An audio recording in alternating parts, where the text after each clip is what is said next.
Indian billionaire calls off wedding to live with chai seller. When his parents meet her, they fall to their knees crying. Welcome to Billionaires and Hearts. Before we dive into today's emotional journey, don't forget to subscribe and click the bell to stay updated. We'd love to hear your first impressions, so drop a comment below and let us know what you think as you watch. And if you enjoy our stories, please like and share this video with your friends. Now let's get started. The monsoon rain poured mercilessly over the bustling streets of Mumbai, transforming the normally chaotic roads into slippery waterways. Ishaan Malhotra, heir to the Malhotra industrial empire, sat in his gleaming black Mercedes, drumming his fingers impatiently on the leather steering wheel. His driver had called in sick, and now he was stuck in traffic, already late for an important meeting with international investors. Perfect timing for the car to break down, he muttered, loosening his designer silk tie. The luxury vehicle had suddenly sputtered to a halt, steam rising from under the hood despite the downpour. Stepping out into the rain, Ishaan's custom-made Italian shoes immediately sank into a puddle. He cursed under his breath, his tailored suit already soaking through. Looking around desperately, he spotted a small chai stall under a faded blue tarpaulin just a few meters away. The chai stall was a humble structure, merely a wooden counter with a small gas stove, a few steel containers, and a collection of mismatched cups and saucers. Yet even in the dreary weather, it buzzed with activity as locals huddled together, finding momentary shelter from the rain while sipping on steaming cups of chai. Behind the counter stood Lakshmi, her nimble fingers working with practiced precision. She moved with grace that seemed out of place in such humble surroundings. Her simple cotton salwar kameez was faded but impeccably clean, and her thick black hair was tied back in a practical braid, adorned with a single jasmine flower. Despite her modest appearance, there was something magnetic about her presence, a quiet dignity that commanded respect. "Excuse me," Ishaan called out, his voice carrying the polished accent of the elite. "May I use your phone? My car broke down." Lakshmi looked up, her large expressive eyes meeting his. For a moment, Ishaan forgot about his ruined shoes and the important meeting he was missing. Something in her gaze, a mixture of kindness and quiet assessment, caught him off guard. "Of course," she replied, reaching beneath the counter for an older model smartphone, though the network is often unreliable during heavy rain. As she handed him the phone, their fingers touched briefly. Ishaan felt an unexpected jolt, like a current of electricity. He quickly dismissed the sensation, attributing it to stress and the damp weather. 3 calls and 30 minutes later, Ishaan realized he would miss his meeting entirely. His personal assistant had rescheduled with the investors, his mechanic couldn't reach him until the rain subsided, and his backup driver was across town. "You look like you could use some chai," Lakshmi said, placing a small clay cup before him. The aroma was unlike anything he had smelled before, a perfect blend of spices, neither too strong nor too mild. "I don't usually drink roadside chai," he said stiffly, then immediately regretted his words when he saw a flash of something, not anger, but disappointment, cross her face. "Perhaps today is a good day to try new things," she responded evenly. "This particular blend might surprise you." Hesitantly, Ishaan raised the cup to his lips. The flavor exploded in his mouth. Cardamom, ginger, cinnamon, and other spices he couldn't identify, perfectly balanced with the sweetness of the milk tea. It was, without exaggeration, the best chai he had ever tasted. "This is remarkable," he admitted, surprised by his own candor. Lakshmi smiled, a genuine expression that transformed her face. "My grandmother's recipe. She always said that chai should warm not just the body but also the soul." As the rain continued to pour, Ishaan found himself engaged in conversation with Lakshmi and her regular customers, taxi drivers, office clerks, shopkeepers, people he would normally never interact with. To his surprise, he enjoyed their straightforward talk and hearty laughter, so different from the calculated conversations at business functions. Lakshmi, he discovered, had an extraordinary memory and knowledge that belied her circumstances. She could discuss everything from ancient Indian poetry to current economic policies with remarkable insight. When he mentioned this, she explained that she had once attended university on scholarship before family circumstances forced her to leave, "Knowledge is one treasure no one can take from you," she said simply, pouring chai for a new customer. Hours passed unnoticed. When Ishaan's mechanic finally arrived, he felt a curious reluctance to leave. As he paid for his chai, Lakshmi refused to accept more than the standard price despite his insistence. He found himself saying, "I'll come back tomorrow to return your phone's favor properly." Her smile was polite but skeptical. "People like you don't return to places like this, Mr. Malhotra." "How do you know my name?" he asked, startled. She gestured to a business magazine peeking from his briefcase, featuring his face on the cover. "Your engagement to Zara Oberoi made quite the headline. Congratulations." The mention of his engagement, a strategic alliance between two business empires rather than a love match, left Ishaan feeling strangely uncomfortable. "Thank you," he said stiffly, turning to leave. True to his word, and to Lakshmi's visible surprise, Ishaan returned the next day, and the day after. Each visit, he learned more about this extraordinary woman who served chai with the grace of a queen. He learned about her struggles, how she supported her ailing grandmother, how she taught slum children to read in her spare time, how she saved every extra rupee for her dream of completing her education. Meanwhile, wedding preparations with Zara accelerated. Their families had finalized the guest list, over 1,000 prestigious names from across India and beyond. The wedding venue, a historic palace in Udaipur, had been booked for a 3-day celebration, estimated to cost more than many would earn in several lifetimes. Yet each time Ishaan sat with Zara to discuss their future, his mind wandered to a humble chai stall and a pair of intelligent, kind eyes. The contrast between Zara's calculated ambition and Lakshmi's genuine warmth became increasingly stark. One evening, after a particularly exhausting dinner with both families, Ishaan found himself driving to Lakshmi's chai stall long after it should have closed. To his surprise, a light still glowed beneath the tarpaulin. Lakshmi was sitting alone, writing in a worn notebook. "You're working late," he said, approaching the stall. Startled, she looked up. "Ishaan, what are you doing here at this hour?" It was the first time she had called him by his first name, and something about hearing it in her voice made his heart race. "I needed to clear my head," he admitted, sitting across from her. "What are you writing?" She hesitated before showing him her notebook, pages filled with beautiful poetry in both Hindi and English. The verses spoke of dreams deferred, of beauty in struggle, of finding light in darkness. They moved him deeply. "These are extraordinary," he said sincerely. "You should publish them." Lakshmi laughed softly. "Who would read the poems of a chai seller?" "Anyone with the sense to recognize true talent," he replied, his eyes not leaving hers. In that moment, as Mumbai hummed around them and stars appeared in the clearing sky, something shifted between them, something neither could deny.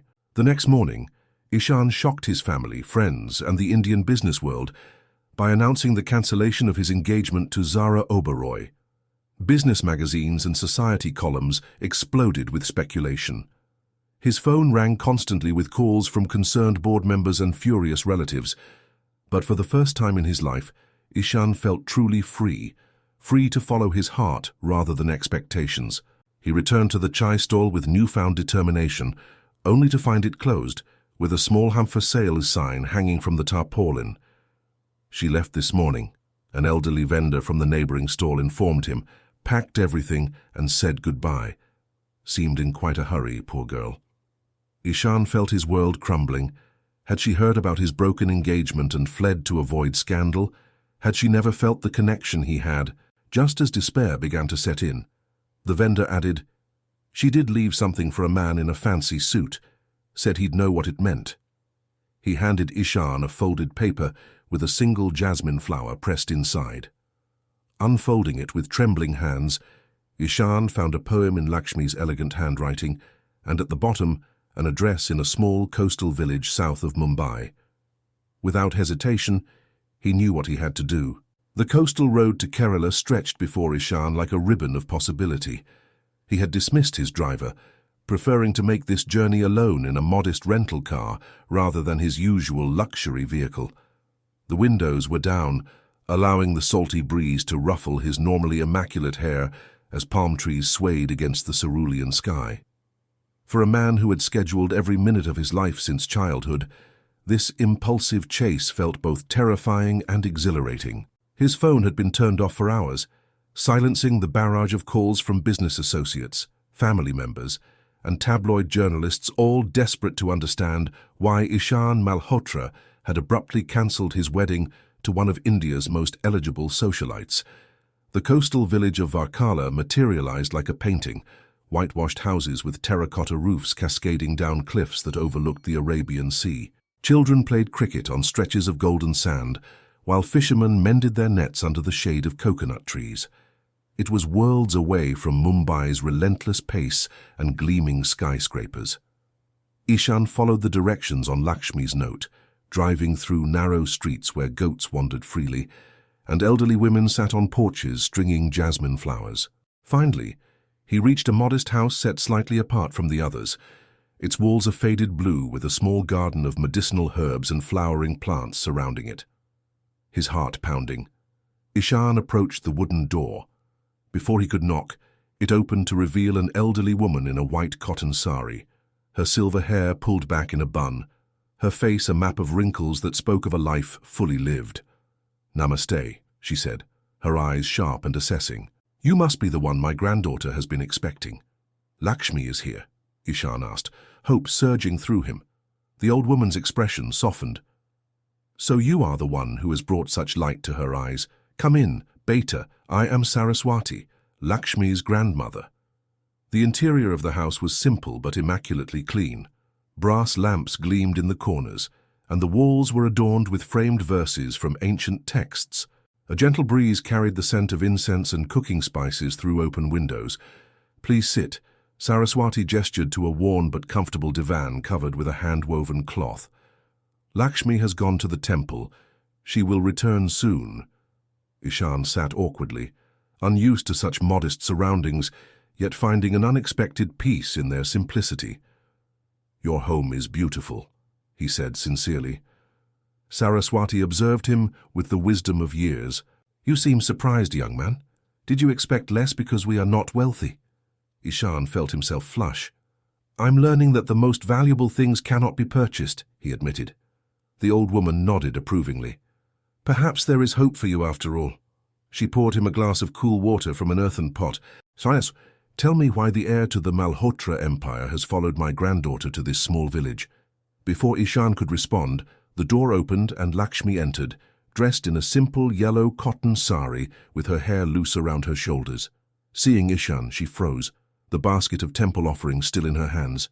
"You came," she whispered, as if afraid he might vanish if she spoke too loudly.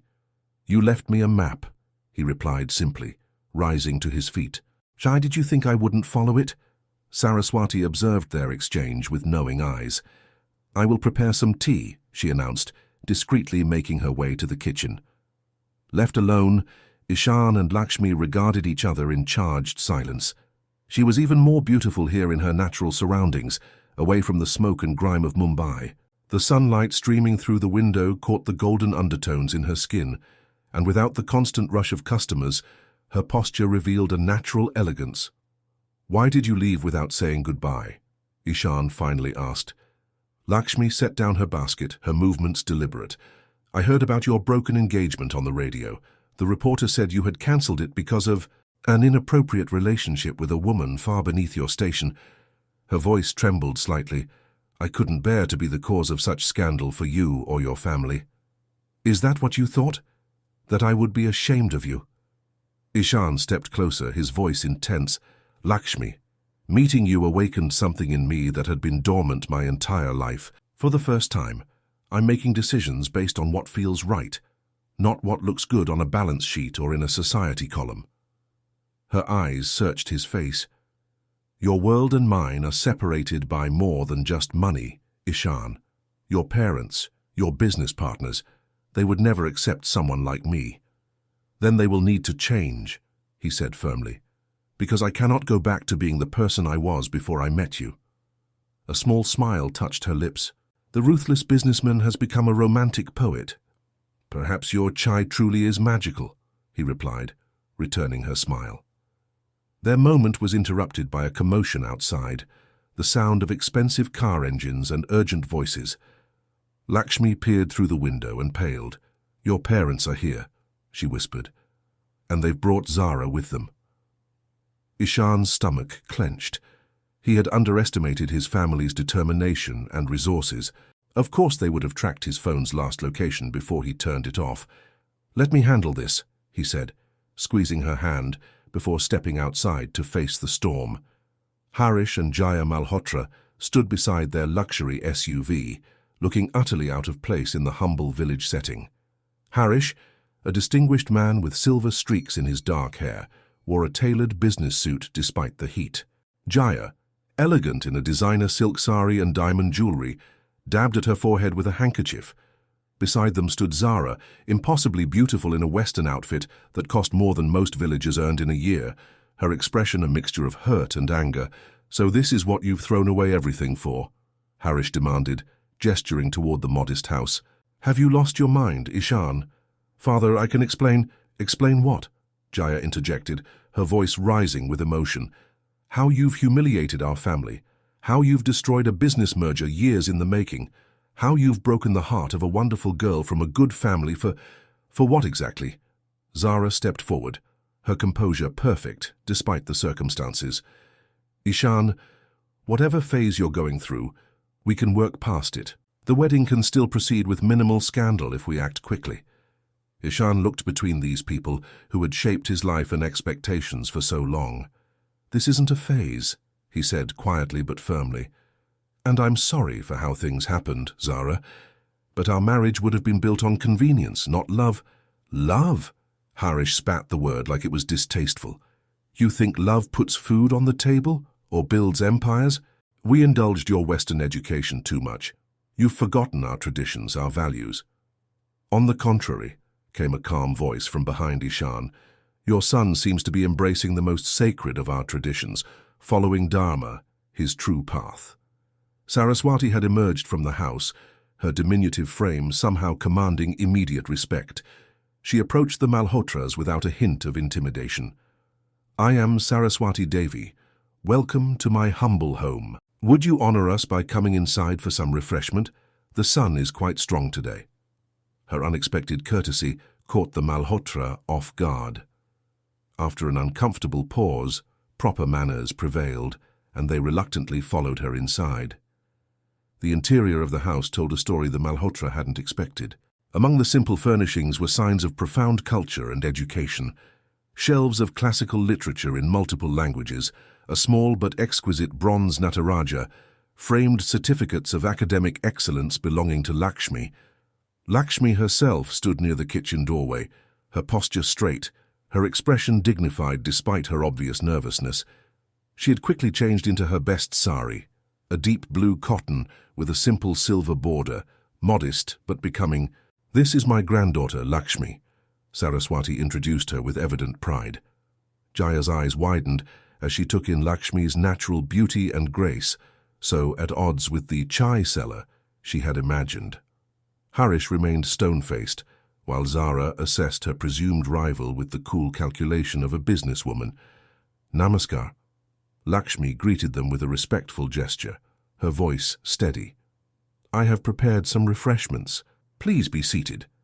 As they awkwardly arranged themselves in the small sitting room, Lakshmi served everyone cool sherbet in the family's best glasses, mismatched but clean. The silence was deafening until Saraswati spoke again. "Your son tells me you built your business from modest beginnings, Mr. Malhotra." Harish seemed surprised by this accurate information. "Yes, I started with a single textile shop inherited from my father." "Then you understand the value of hard work and determination," Saraswati nodded, "qualities my Lakshmi possesses in abundance."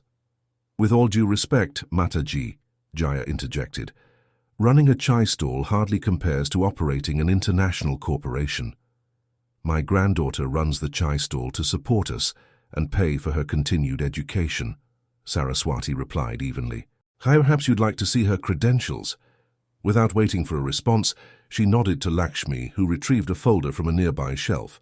From it, she produced university certificates, published academic papers, and letters of recommendation from professors at prestigious institutions. Lakshmi was at the top of her class at Delhi University before my illness required her return, Saraswati explained, as she continued her studies independently while supporting us both. Harish reluctantly examined the documents, his businessman's eye recognizing their significance. "These are impressive," he admitted grudgingly. "But surely you understand our concern," Jaya pressed.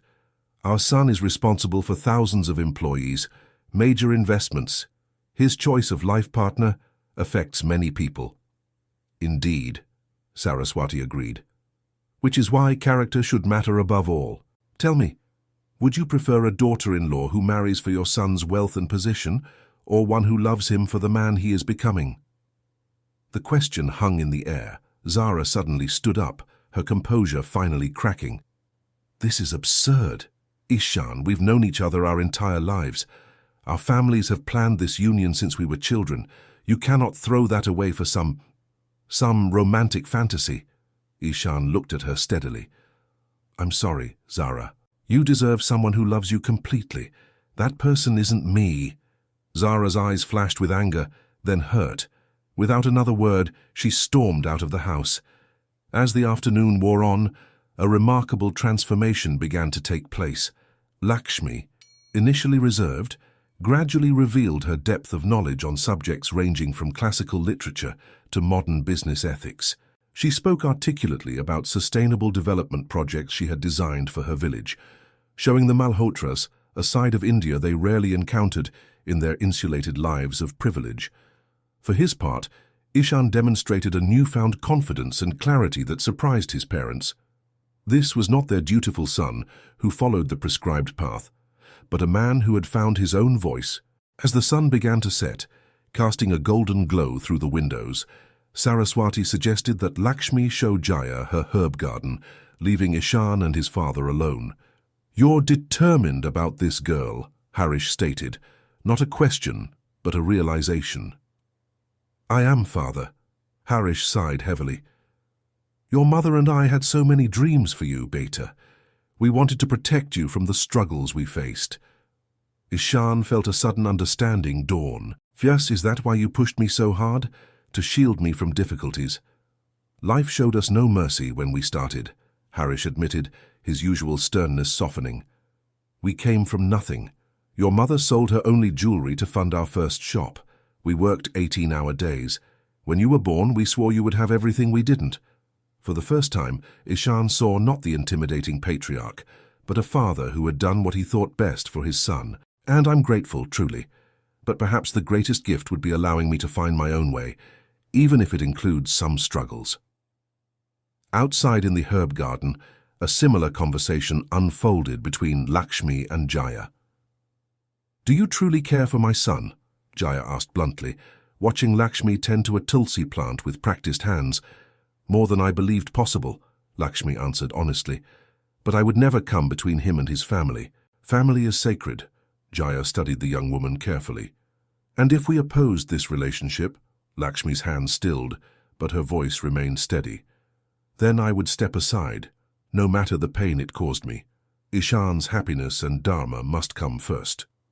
The sun had nearly disappeared behind the horizon when the Malhotras finally prepared to leave. The atmosphere, while still tense, had shifted subtly. "We need time to process all this," Harish told his son as they stood by the car. "Return to Mumbai soon. The company needs you, regardless of your personal decisions." Jaya embraced Ishaan stiffly, then surprised everyone by turning to Lakshmi. "Thank you for your hospitality," she said formally, before adding in a quieter voice, "Take care of him." As the expensive car disappeared down the dusty road, Ishaan turned to Lakshmi, who stood beside her grandmother in the fading light. "Well, that went better than expected," he said with a relieved laugh. "It's only the beginning," Saraswati cautioned. "The path you've chosen will not be easy." Lakshmi slipped her hand into Ishaan's, their fingers intertwining naturally. "The worthiest paths rarely are." As they stood together watching the first stars appear in the twilight sky, Ishaan knew they had crossed a crucial threshold. The journey ahead would hold challenges they couldn't yet imagine, but for the first time in his life, He felt completely certain of his direction. Back in Mumbai, the news of Ishaan Malhotra's unconventional romance spread like wildfire through business and social circles. Some ridiculed him for throwing away a prestigious match, while others secretly admired his courage. The Malhotra company's stock fluctuated as shareholders reacted to rumors that the heir apparent had lost his mind. Meanwhile, in a quiet village by the sea, Ishaan discovered aspects of life his privileged existence had never revealed: the satisfaction of physical work as he helped local fishermen haul in their catch, the profound wisdom contained in Saraswati's ancient texts, the community bonds formed over shared meals rather than business contracts. Most importantly, he discovered new depths within himself as Lakshmi gently challenged his perspectives and assumptions. Under a canopy of stars one night, as they walked along the deserted beach, she asked him the question that had been forming since his arrival. "What happens when you return to Mumbai, to your world?" "Our world," he corrected her. "I want you there with me." Lakshmi stopped walking, the waves lapping at her feet. "And if I don't fit into that world?" "Then we'll create our own," Ishaan replied without hesitation. "Chow together." He reached into his pocket and withdrew a small object that caught the moonlight. It wasn't a diamond ring, as might be expected, but a simple silver band inlaid with a pattern of jasmine flowers, an homage to their first meeting. "Lakshmi, will you—" "Wait," she interrupted gently.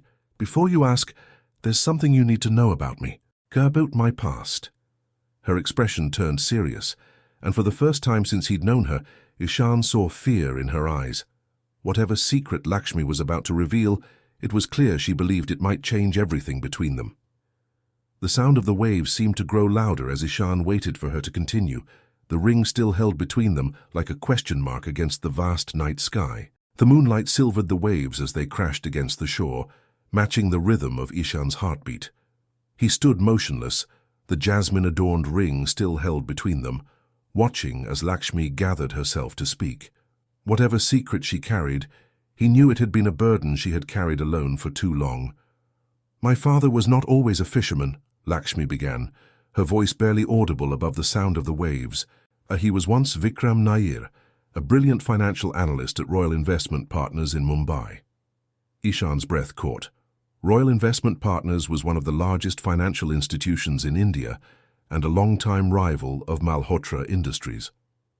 During the financial crisis, he discovered irregularities in the accounts of several major corporations, she continued. "Evidence of fraud that could have brought down some of the most powerful companies in India, including Malhotra Industries," Ishaan whispered, the pieces falling into place. Lakshmi nodded, her eyes never leaving his face. "Your father's company was among those implicated. My father believed in doing what was right. He prepared to submit his findings to the authorities." The night seemed to grow colder as Ishaan waited for her to continue, already anticipating what must have happened next.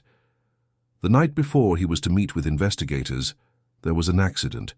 My father's car went off a bridge. He survived, but barely." Lakshmi's voice remained steady, though her eyes shimmered with unshed tears. "While he was in hospital, all evidence of the fraud disappeared. His reputation was systematically destroyed. Articles appeared suggesting he was involved in embezzlement. No bank would hire him again." Ishaan felt sick with the realization of what his family's company, perhaps even his own father, might have been involved in. "Lakshmi, She raised a hand gently. "Let me finish. My father changed our name, moved us to a small fishing village far from Mumbai. He taught me to never trust the powerful.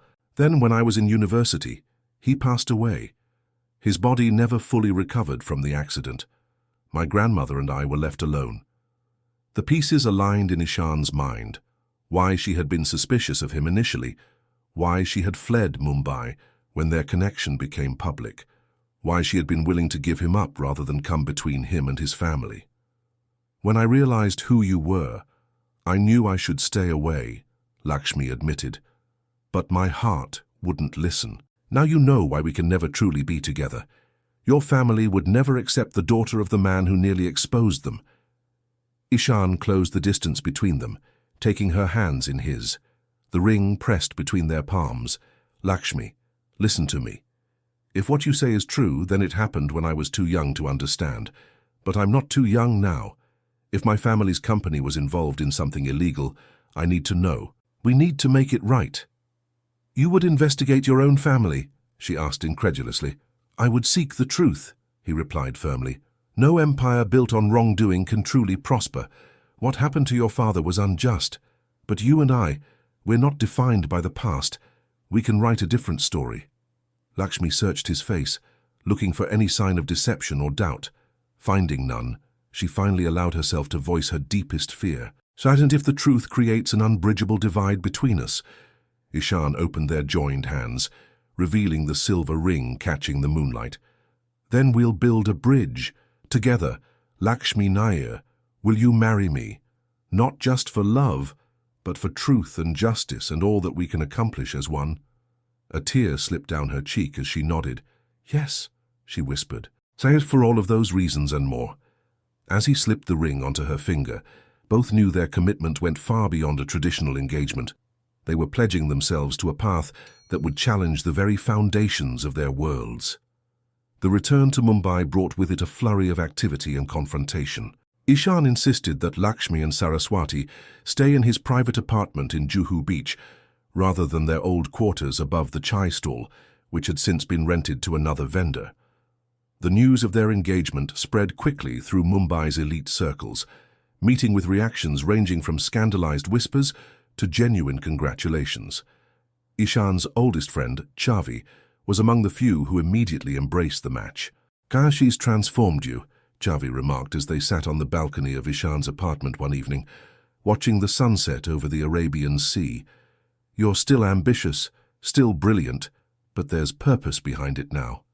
And dare I say, happiness. Ishaan smiled, watching Lakshmi inside as she helped Saraswati arrange flowers in the apartment's shrine. She reminds me that wealth is meaningless without values to guide its use. The shareholders might not share your philosophical awakening, Chavi warned. The stock has dropped 15% since you cancelled the merger with the Oberoi. It will recover, Ishaan replied confidently. I'm implementing new strategies, ethical investments, sustainability initiatives. The future belongs to companies that do well by doing good. What Ishaan didn't share with Chavi was his quiet investigation into the historic allegations surrounding Vikram Nair. With Lakshmi's help, he had begun to piece together the events of that period, carefully accessing old company records without alerting his father. The breakthrough came unexpectedly, through Harish's longtime executive assistant, Mrs. Sharma. She had been with the company for decades, a seemingly unremarkable woman who observed everything and said little.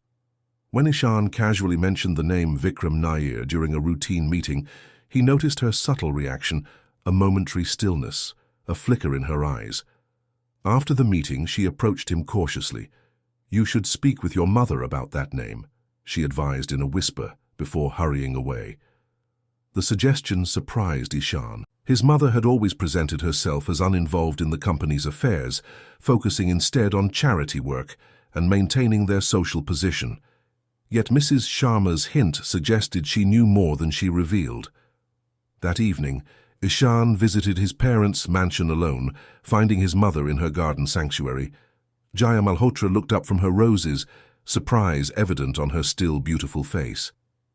Beta, this is unexpected. Is everything all right? Ishaan sat beside her on the marble bench. Mother, I need to ask you something, and I need the truth. What do you know about Vikram Nair? The color drained from Jaya's face. She glanced around instinctively, though they were alone among the flowers. Where did you hear that name? He was Lakshmi's father. Jaya closed her eyes briefly. When she opened them, they held a resignation that Ishaan had never seen before. I wondered if the universe would ever demand this reckoning, she murmured. Come with me. She led him not to the house, but to a small personal office at the edge of the garden that Ishaan had always known as her charity room. From a hidden compartment in her desk, she withdrew a sealed envelope, yellowed with age. I kept this against my better judgment, she said, handing it to him. Perhaps I always knew this day would come. Inside the envelope, Ishaan found documents that confirmed everything Lakshmi had told him. And worse, the fraud had been extensive, implicating not just Malhotra Industries, but several of India's most prominent corporations. More disturbing was a memo, signed by his father, authorizing payments to ensure Nair's silence. Father was directly involved, Ishaan stated, his voice hollow. Jaya's posture remained dignified, but her eyes reflected deep remorse. Your father believed he was protecting the company, protecting you and our future. The methods, she paused. I didn't agree with them, but I stayed silent. That silence makes me equally culpable. Why keep these documents? Why risk it? Insurance, initially, she admitted. Later, as a reminder of the burden of conscience I carry, when I began my charitable foundation for disadvantaged children, it was partly atonement. She reached for Ishaan's hand. I've followed Lakshmi's journey from afar. Her scholarship to Delhi University came from my foundation, though she never knew it. Perhaps even then I was trying to right a wrong that can never truly be corrected. Ishaan sat in stunned silence, processing this revelation. His mother, whom he had always seen as a passive participant in their family's empire, had been quietly orchestrating her own form of justice all these years. What happens now is your decision, Jaya said finally. But know this, your father is not an evil man. He made terrible choices in a moment when he saw everything he built at risk, as did I, by my silence. I need to tell Lakshmi, Ishaan said. She deserves to know. Jaya nodded. Yes, she does. And Ishaan, she paused, her voice strengthening. Whatever you decide, I will support you. It's time for truth in this family. They knew. Lakshmi's voice was surprisingly calm as she examined the documents spread on the table before her. Saraswati sat beside her, one hand resting protectively on her granddaughter's shoulder. They knew exactly what happened to my father. Ishaan nodded, watching her closely. So my mother kept these documents all these years. She even funded your scholarship anonymously, trying in her way to make amends. Guilt money, Saraswati observed, though without the bitterness Ishaan might have expected. Yes, he acknowledged, but also perhaps the beginning of redemption. My mother has agreed to meet with you both, to face the consequences of her actions directly.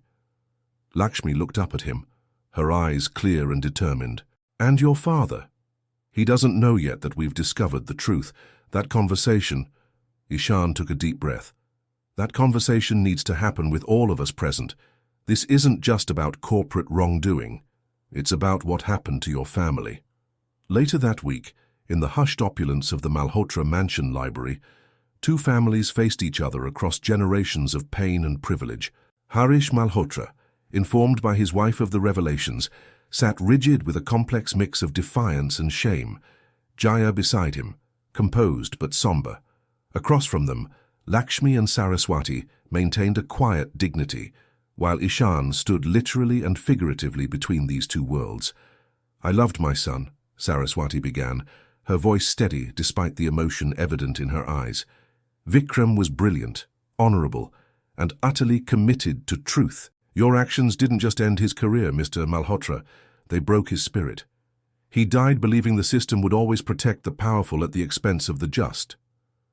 Harish met her gaze without flinching. I made decisions I believed necessary to protect thousands of jobs, to protect my family's legacy. I told myself the greater good justified the means.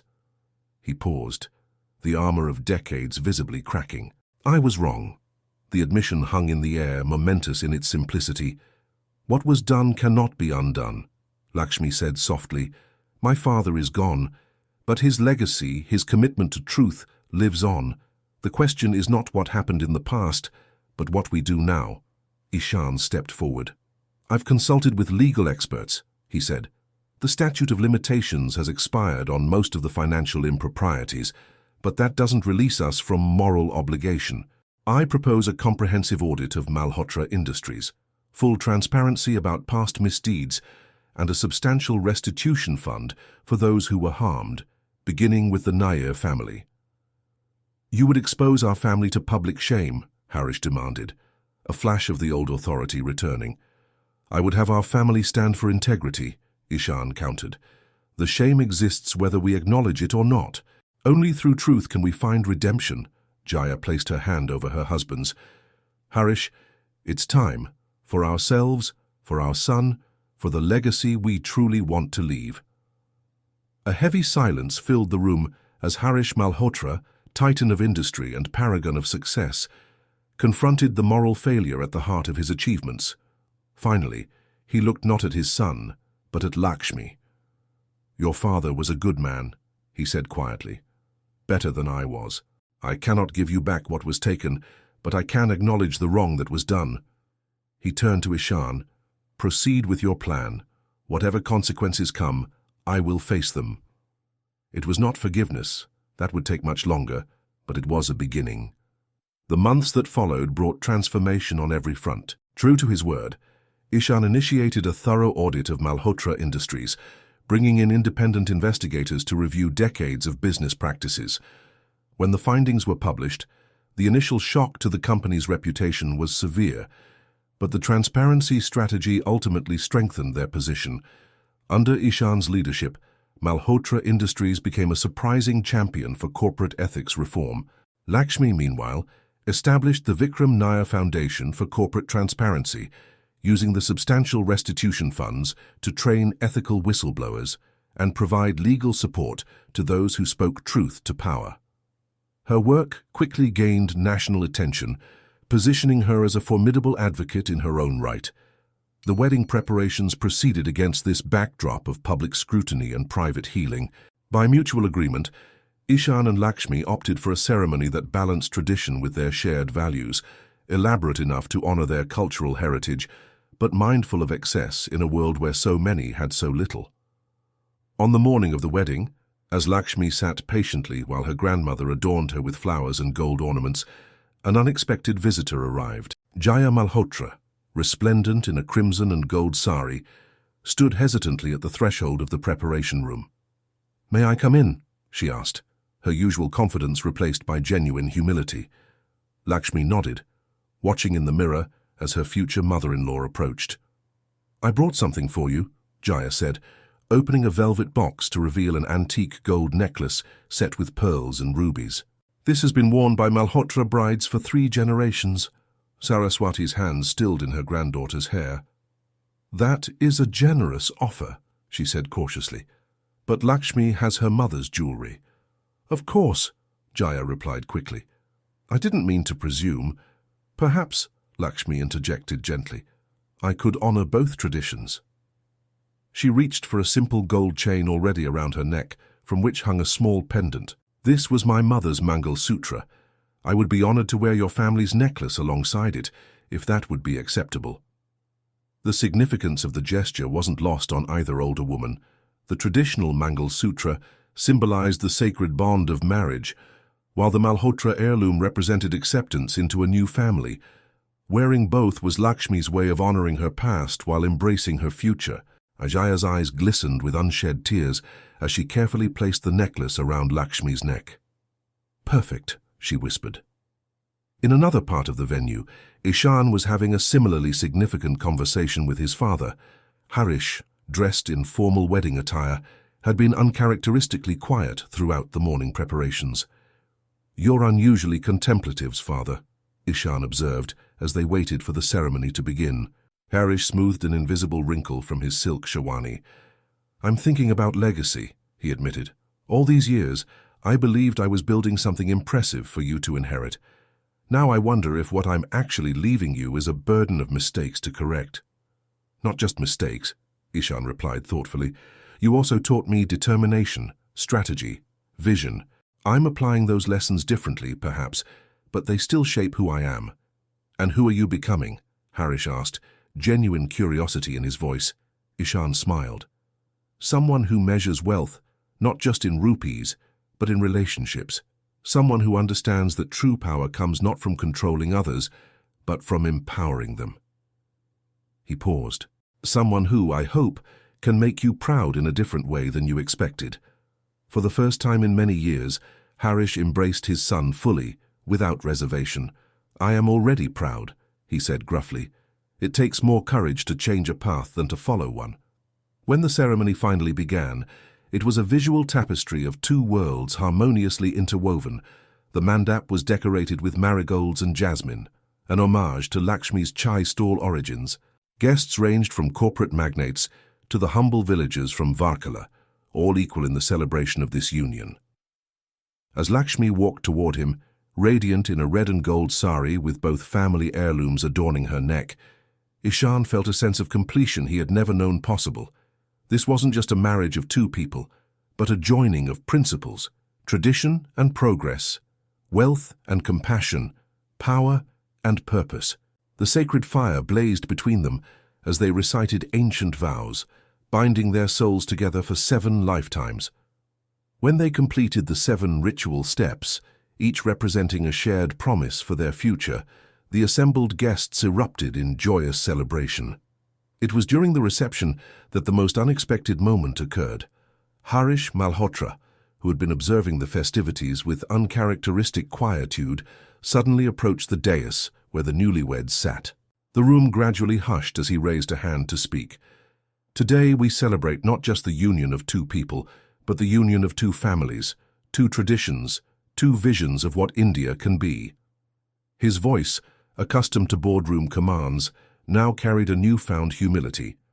In my life I have achieved much that the world considers success, but today, watching my son and his bride, I understand that the greatest achievement is to recognize when you must learn from those you thought you would only teach. A murmur rippled through the crowd at this unprecedented vulnerability from one of India's most formidable businessmen. Lakshmi, he continued, turning to his new daughter-in-law, your father stood for principles that I failed to honor. I cannot change the past, but I pledge to you that from this day forward, the Malhotra name will stand for integrity as well as innovation, for justice as well as prosperity. Then, to everyone's astonishment, Ishaan Malhotra, proud patriarch and corporate titan, knelt before Lakshmi and Saraswati in a gesture of profound respect and contrition. Will you accept me, but with all my flaws, into your family? He asked, his voice barely audible. The room held its collective breath. Saraswati, tears streaming down her weathered face, slowly rose from her seat. She approached Ishaan, her slight frame dignified with the wisdom of years and hardship. Rise, Ishaan Malhotra, she said, offering her hand. In my tradition, we believe that true nobility comes not from never falling, but from how we rise after we fall. Today you rise as family. As Ishaan stood, embracing first Saraswati and then Lakshmi, there wasn't a dry eye in the assembly. Even the most cynical guests recognized they were witnessing not just a social merger, but a moral redemption.